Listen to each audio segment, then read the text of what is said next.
প্রিয় দর্শক, মানচিত্রের নিয়মিত আয়োজন কথোপকথনে। আসসালামু আলাইকুম।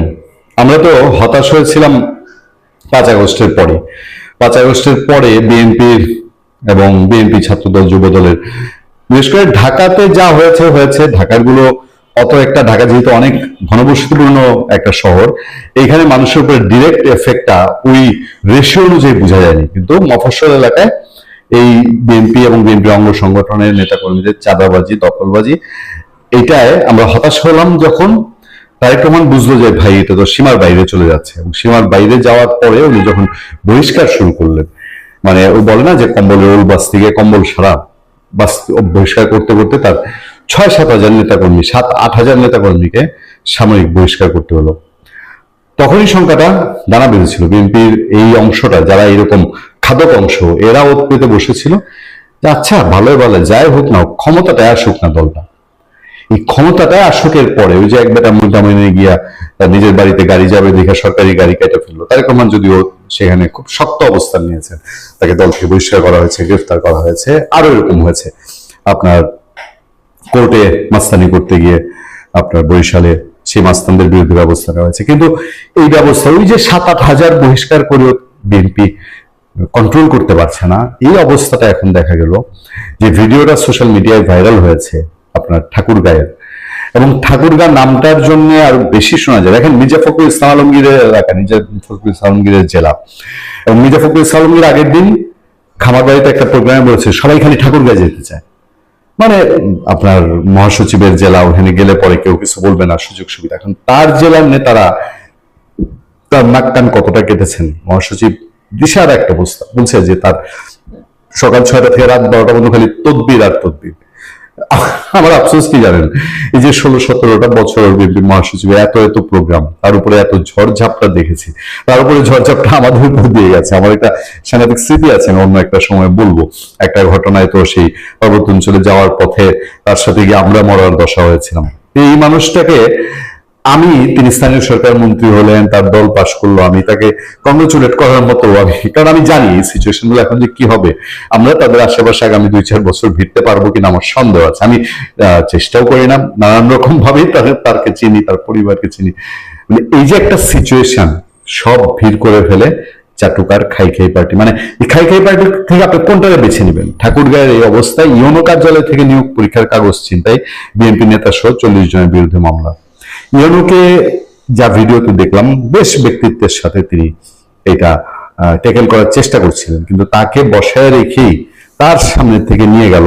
এবং আমরা আমাদের সামনে যে নিউজটা, সেই নিউজে ছবিটার ক্যাপশন, আজকের পত্রিকায় ছবিটার ক্যাপশনে উল্লেখ করেছে যে হরিপুর ইউনিয়ন কার্যালয়ে মব সৃষ্টি করে, হরিপুর ইউনো কার্যালয়ে মব সৃষ্টি করে একটি কলেজের কর্মচারী নিয়োগ পরীক্ষার কাগজপত্র ছিনিয়ে নেওয়া হয়।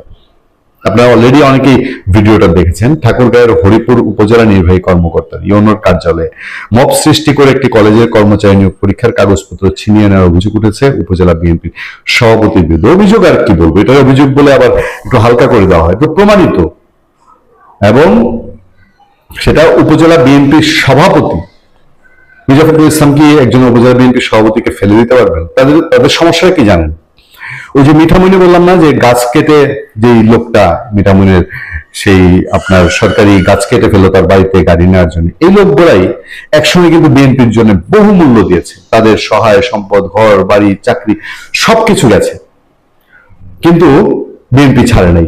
কিন্তু সে লোকগুলো বিএনপি ক্ষমতায় আসার পরে দানব হয়ে উঠলো। এই ঠাকুরগাঁয়ের বিএনপির যে সভাপতি আপনার হরিপুর উপজেলার, এই লোক নিশ্চয়ই বিএনপির থেকে লোক, কিন্তু ক্ষমতায় যাওয়ার পর রূপ চেঞ্জ।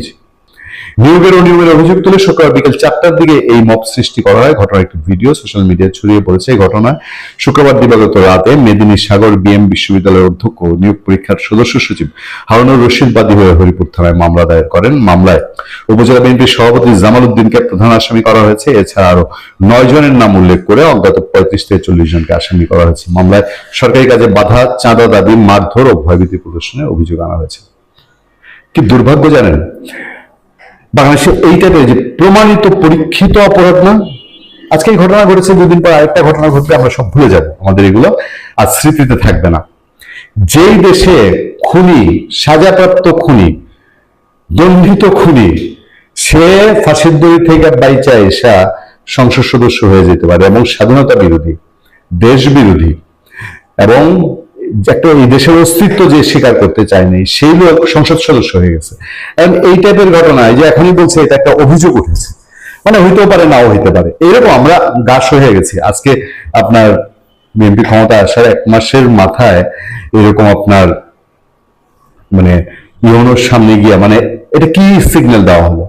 আমি জানি না এদেরকে দ্রুত অ্যারেস্ট করা হবে কিনা। সিগন্যালটা এদের যদি অ্যারেস্ট করা না হয়, এদের যদি যথাযথ শাস্তি না হয়, যদি মনেই করা হয় যে একসময় তো আমাদের জন্য করেছে, আচ্ছা ক্ষমা সুন্দর দৃষ্টি দেখি, তাহলে আগামীতে তারেক রহমান কি পারবেন, বিএনপি কি পারবে এই দেশে যেই বদনাম নিয়ে আওয়ামী লীগে যেতে হয়েছে, যেই বদনাম নিয়ে এর আগে 4 দলীয় জোট সরকার বিদায় দিতে হয়েছে, সেই বদনাম থেকে নিজেদেরকে মুক্ত রাখতে? আমি জানি না, আপনাদের কাছে এই প্রশ্নের উত্তর নিশ্চয়ই আছে। আসসালামু আলাইকুম রহমতুল্লাহি ওয়াবারাকাতুহু। সম্মানিত দর্শক, ত্রয়োদশ জাতীয় সংসদের যে অধিবেশন, সে অধিবেশন বসেছে। আমি যে ভিডিওটি করছি শনিবার দিন, আর সংসদ অধিবেশন বসার পর মুলতবি হয়ে গেছে। আগামীকাল অর্থাৎ রোববারে আবার নতুন করে অধিবেশন বসবে। সরকারি দল বিএনপি যথারীতি স্পিকার মনোনয়ন দিয়েছেন। তারপর সংসদীয় দলের নেতা, হুইপ, চিফ হুইপ থেকে শুরু করে সংসদের যত কার্যপ্রণালী বিধি অনুযায়ী যত নিয়মকানুন আছেন সব কিছু তারা অনুসরণ করেছেন এবং সংসদ নেতার আসনে জনাব তারেক রহমান বসেছেন। এবং যে আসনটিতে গত 15-16 বছর ধরে প্রচণ্ড প্রতাপ নিয়ে শেখ হাসিনা এমনভাবে বসেছেন যে ট্রেজারি বেঞ্চের বাম দিকের একেবারে প্রথম সারির বাম দিকের প্রথম চেয়ারটি হয়তো শেখ হাসিনার জন্যই বরাদ্দ। এমন একটা অবস্থা তৈরি হয়েছিল যে 2041 সন পর্যন্ত ওই চেয়ারের দিকে কেউ নজর দিতে পারবে না। তারপর শেখ হাসিনা যাকে মনোনয়ন দিবেন, হতে পারেন তিনি সাইমা ওয়াজেদ পুতুল, কিংবা হতে পারেন জনাব সজীব ওয়াজেদ জয়, তিনি ওই চেয়ারের অধিকারী হবেন। এরকম চিন্তা যখন আওয়ামী লীগের এবং তাদের যারা সহযোগী লোকজন রয়েছেন, অলমোস্ট 50% লোক, সেই 50% লোকের মধ্যে বদ্ধমূল ধারণা। আওয়ামী লীগের অনেক বড় বড় মানুষের সঙ্গে আমি কথা বলেছি, যারা 70, 75, 80 বছর বয়স, 7বার 8বার করে সংসদ সদস্য হয়েছেন, অত্যন্ত উচ্চ শিক্ষিত। সে সকল মানুষও আমাকে বলেছেন যে দেখো রনি, শেখ হাসিনার অলৌকিক ক্ষমতা আছে, সে যা বলে তাই হয়ে যায়। তারা একথাও বলেছেন যে অবাক ব্যাপার যে আমাদের রোগ হয় বালায় হয়, কিন্তু শেখ হাসিনা রোগ বালায় হয় না। আমরা যখন তার কাছে যাই তাকে দেখি সে আগের সেটা আরো বেশি সবল, আরো বেশি শক্তিশালী। এই কথাগুলো তারা আমাকে বলেছেন। এবং আশ্চর্য ব্যাপার হলো যে শেখ হাসিনাকে নিয়ে আওয়ামী লীগের মধ্যে কি পরিমাণ মিথ অ্যান্ড ম্যাথোলজি ছিল, জাস্ট একটা উদাহরণ দিই।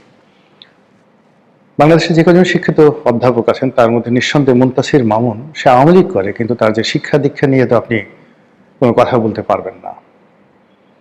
তো শিক্ষা দীক্ষা নিয়ে কথা বলতে পারবেন না। তো একদিন এটিএন নিউজের একটা টক শোতে আমি এবং ডক্টর মুনতাসির মামুন ছিলাম। তো দেখি উনি একা একা হাসছেন। আমি বললাম যে স্যার আপনি হাসছেন কেন? তো বলে যে আরে বললো না, শেখ হাসিনার যে কি প্রফেসি আছে অথবা তার যে সেলফ কনফিডেন্সটা কোন পর্যায়ে পৌঁছে গেছে আমি ভাবতেও পারছি না। তো আমি বললাম যে কেন, একটু খুলে বলেন তো। তো বললো যে দেখো, এই যে টেলিভিশন দেখো, পাকিস্তান বাংলাদেশের ম্যাচ হচ্ছে এবং এই ম্যাচে বাংলাদেশ জয়লাভ করলো। ওই দেখো প্রধানমন্ত্রী তালি বাজাচ্ছে, হ্যাঁ মানে গ্যালারিতে বসে। আমি বললাম যে স্যার ঠিক আছে, কিন্তু এর সঙ্গে হাসার কি সম্পর্ক? বলে আজকে সকালে আমি গণভবনে গেছি, তো খেলা নিয়ে কথা উঠলো। তো আমি বললাম যে প্রধানমন্ত্রী বললো যে আপনার কি ধারণা কে জিতবে? তো বললো যে পাকিস্তান একটা শক্তিশালী দল, তো তার সঙ্গে আসলে একটা সম্মানজনক পরাজয় হলে বোধহয় ভালো হয়। মুনতাসির মামুন বললেন। তো শেখ হাসিনা বললেন যে কি বলেন আপনি, আজকে বাংলাদেশ জয়লাভ করবে, আমি নিজে গ্যালারিতে থাকবো, আপনি দেখেন জয়লাভ করবে। তো মুনতাসির মামুন বক্তব্য অনুযায়ী এই কথা শোনার পর তিনি উত্তর দিলেন না, কিন্তু তিনি অনেকটা যাকে বলা হয় মনে মনে ক্ষুণ্ণ হলেন। তো টেলিভিশনে যখন টকশোর আগে আগে এই যে ম্যাচ শেষ হলো এবং সেখানে শেখ হাসিনা উপস্থিত এবং বাংলাদেশ জয়লাভ করলো সেদিনের ম্যাচে, তখন তিনি ওইভাবে হাসছিলেন। তো এইরকম ধীরে ধীরে বিভিন্ন ঘটনায় শেখ হাসিনার যে প্রফেসি সেটা ছড়িয়ে পড়েছিল আওয়ামী লীগের নেতাকর্মীদের মধ্যে। এ গেল এক। 2 নম্বর হলো যে বিএনপিকে আওয়ামী লীগ মনে করত একটা অভিশপ্ত দল, এবং তারেক রহমান সাহেব থেকে শুরু করে যারা যারা আছেন, মানে তারা যে ভবিষ্যতে রাজনীতি করতে পারবেন, বাংলাদেশে আসতে পারবেন, প্রধানমন্ত্রী হয়তো দূরের কথা, এই জিনিসগুলো তারা স্বপ্নেও কল্পনা করতে পারেননি।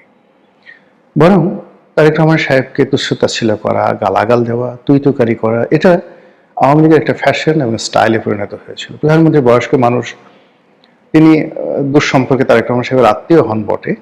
তো সেই অর্থে তিনি একটা কথা হয়তো বললে অনেকের কাছে অস্বাভাবিক মনে হবে না, কিন্তু একেবারে তারেক রহমান সাহেবের সে বয়সে ছোট ছাত্রলীগের যারা ছেলে মেয়ে রয়েছেন, তারাও তারেক রহমান সাহেবকে তুই-তুকারি করে কথাবার্তা বলতেন। আয়, পারলে দেশে আয়, এটা করবো, ওটা করবো, ইত্যাদি ইত্যাদি কথাবার্তা। তো আল্লাহ রহম যে এই গত 17 মাসে যেভাবে 1, 2, 3, 4 তারেক রহমান সাহেবের ঢ্যাস মার, টিনের চালায় কাউয়া, তারেক আমার অমুক, এই কথাগুলো অবশ্য ছাত্রলীগের লোকজন বলেনি। এর কারণে ওই টেকনোলজি, ওই জ্ঞান ছাত্রলীগের মধ্যে তখনও পৌঁছায়নি। এনিওয়ে, কিন্তু তুচ্ছ-তাচ্ছিল্য করা হতো, ভীষণ রকম তুচ্ছ-তাচ্ছিল্য করা হতো, এবং এটা এমন একটা পর্যায়ে চলে গেছিল, বেগম জিয়াকে নিয়ে, অসুস্থ মহিলা, তিনি তখন জেলখানাতে অসুস্থ, হাতে পায়ে তার বেদনা, এই সময়টাতে তাকে নিয়ে খুবই অশ্লীল কথা বলা হতো। মানে তাকে কি বলবো, তিনি জেলে, স্বয়ং প্রধানমন্ত্রী তিনি একজন সাংবাদিকের সঙ্গে ঠাট্টা করছেন,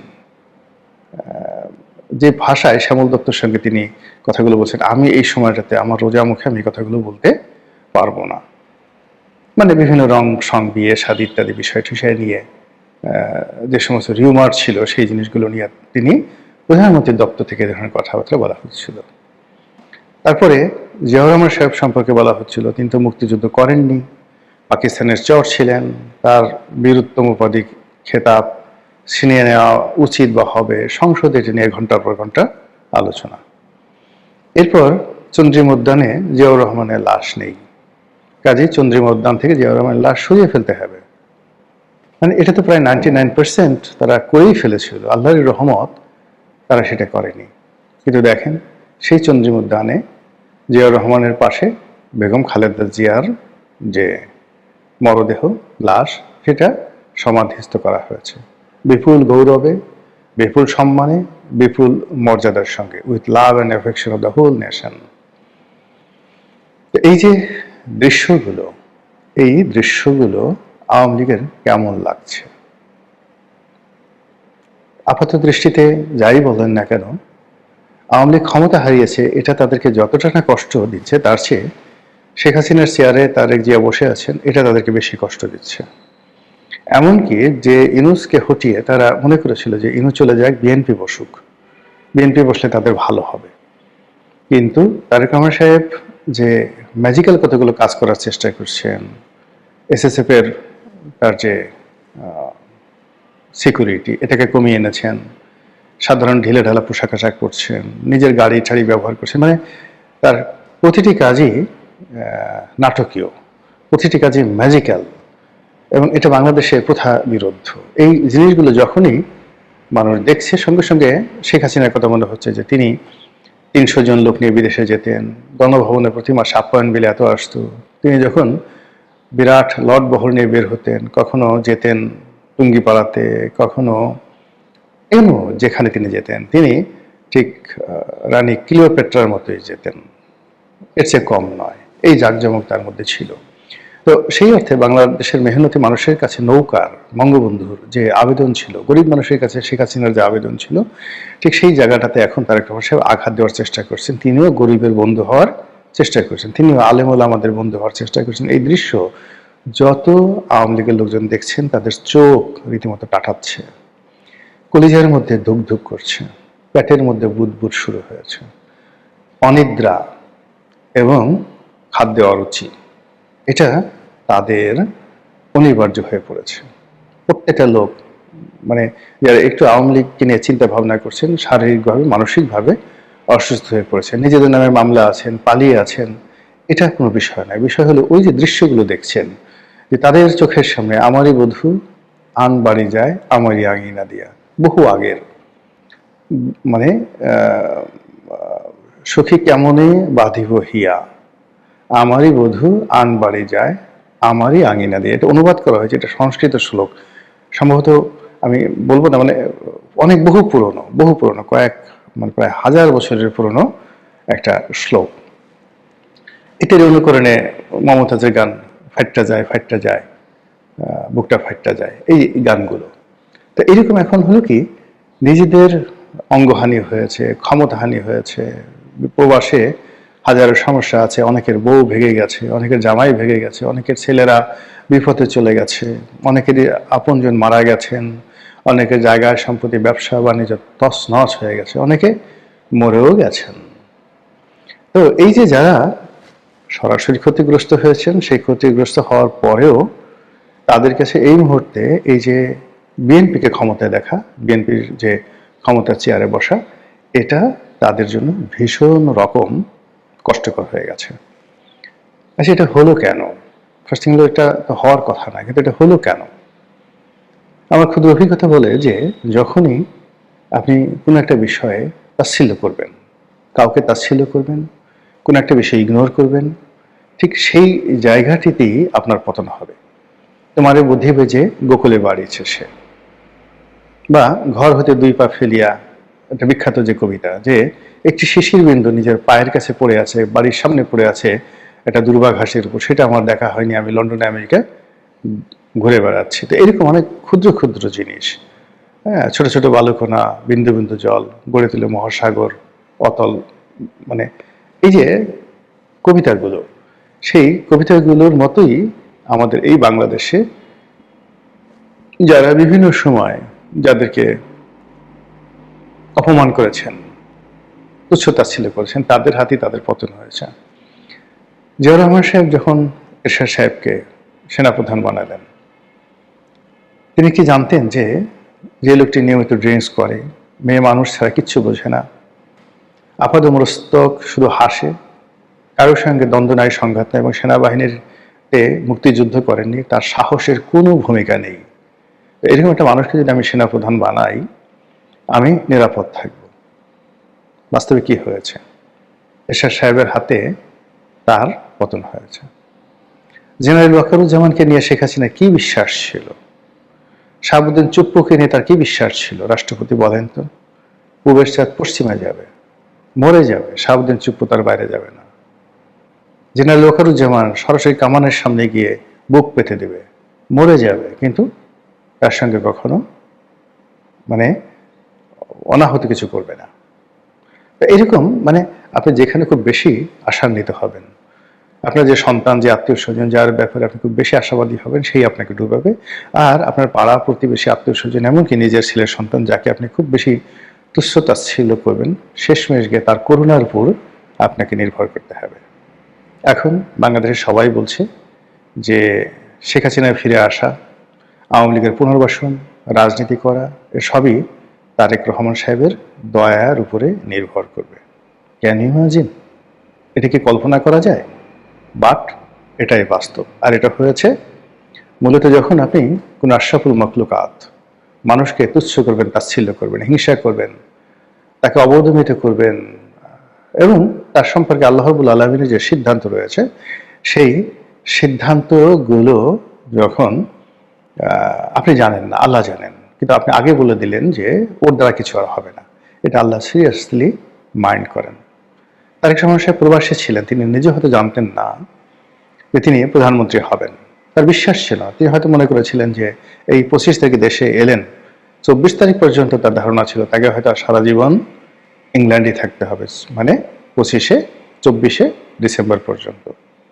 কিন্তু প্রকৃতি দেখেন এমন কাজ যে তাকে প্রধানমন্ত্রী বানিয়ে দিয়েছে। কথাগুলো আওয়ামী লীগের জন্য বললাম বটে, কিন্তু এটা আবার বিএনপির জন্য প্রযোজ্য।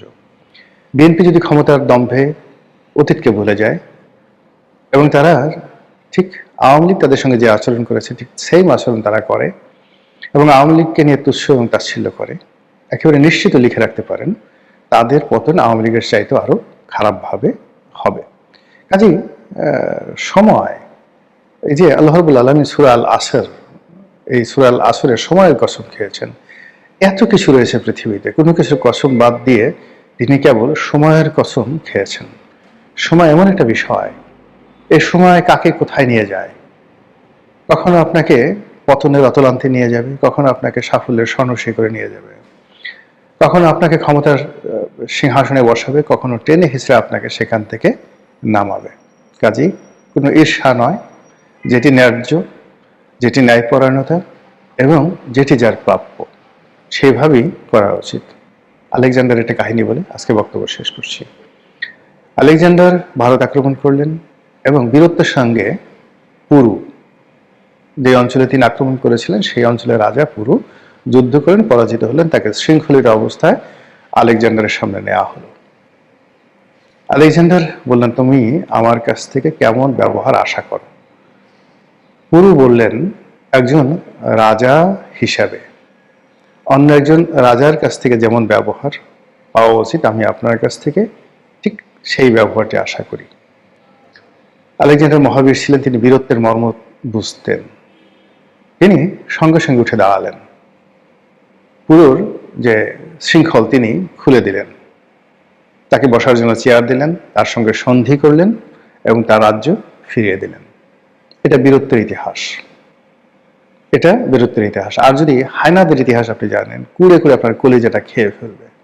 মানুষের মধ্যে যারা আলেকজান্ডার হতে চান, এইভাবেই আপনারা মরে যাবেন, হাজার হাজার বছর পর আপনাদেরকে নিয়ে গল্প হবে।